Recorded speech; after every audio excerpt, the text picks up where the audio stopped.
Hello and welcome to Decision Making and Overview. There's Solomon. He's trying to convince me to make a decision to follow him up the river. Yes. So this is a 5-step decision-making process we're going to look at. We're going to use it as a frame for some of our studies in the journey to getting to yes. This is a process that's been around for a long time, first articulated somewhere around 1910, since evolved over time. And I drew the squiggles to go with it because, just because. So we'll be using this as a frame for learning. Keep in mind it's a model, and like all models, it's, usually not 100% right, but sometimes useful. And I'm hoping that this will be useful in terms of hanging our understanding of many things off of. So with that in play, that caveat in place, let's move on. I'm going to take you through a quick run through the steps in the process, and then we'll take a deeper dive in future videos. So Charlie, our customer, recognizes a need. This is where motivation comes from. It's a dissonance between. It's a change, a difference. I recognize the difference between where I am now and where I want to be. And it might be physiological. I might be hungry. My tummy rumbles, or I get angry. I know that I'm hungry. I go and I have to decide, what am I going to eat? That's a decision. Or it might be something a little bit less tangible and more abstract, like a desire for a better life, generally speaking, or a better job, or a job at all. So what am I going to do? I'm going to get educated. Wow, what decision is, how am I going to get educated? What program am I going to take? What school am I going to attend? That sort of thing. All of those are brand decisions that we need to make. And at the very beginning, I may not know anything, but as an example, let's say I know I need a new computer because the one I have just blew up and I need a computer. So I move on to the next stage, which is information search. And here, first thing, memory plays a role. What do I know about computers? Well, not much, as it turns out. So get on the old Google, get on the old internet, do some searching on the internet. Find some reviews, check out those reviews, see whether they're legit or not. Look for credible sources. Maybe phone up your friend or call your friend who knows a lot about computers. See what they have to say. Basically, what you're doing here is you've got this evoked set of brands, the ones that you would have thought of without looking at all. Computers, Apple and Windows. Or no, Windows isn't a brand of computer, so Dell. But there's hundreds of brands.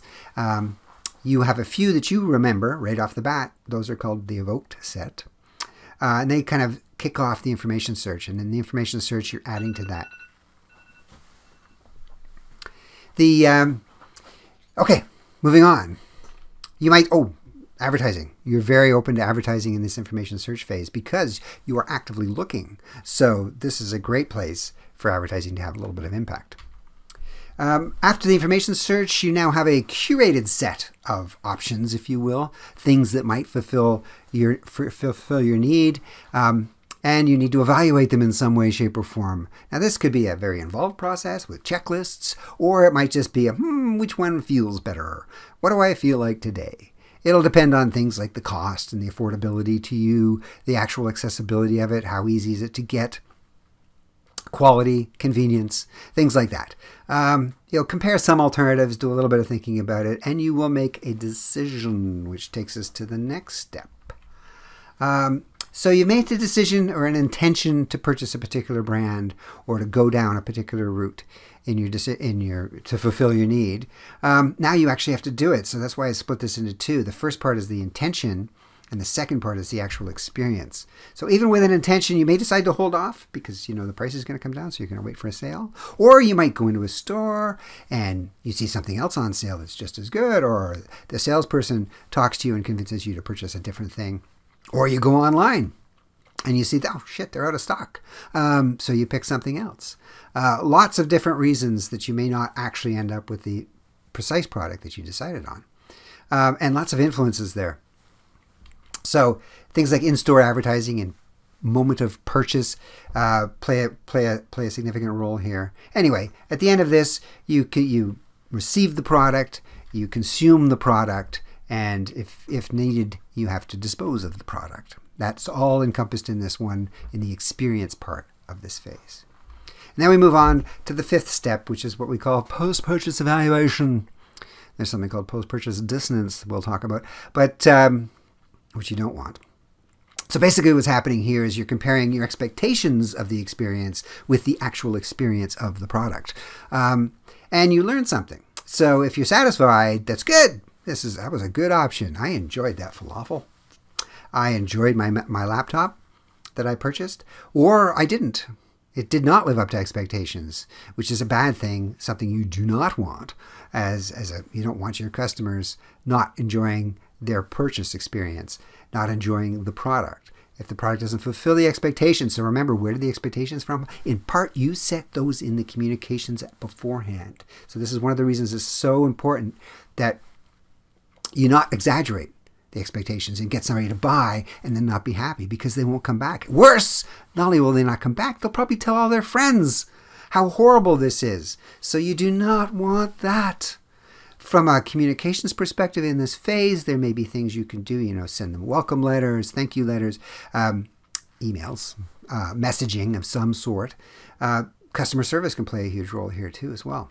Anyway, the point is, after the experience, we do some learning. There's some learning from that, and it goes into our memory to some degree at least, and becomes part of the next cycle through. It becomes part of that evoked set, that information search that takes place the next time you have to buy a computer or the next time you get hungry.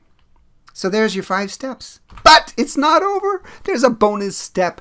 It's called the loyalty loop. It's not really part of the 5-step process, obviously, but we're going to look at this in more detail in a video.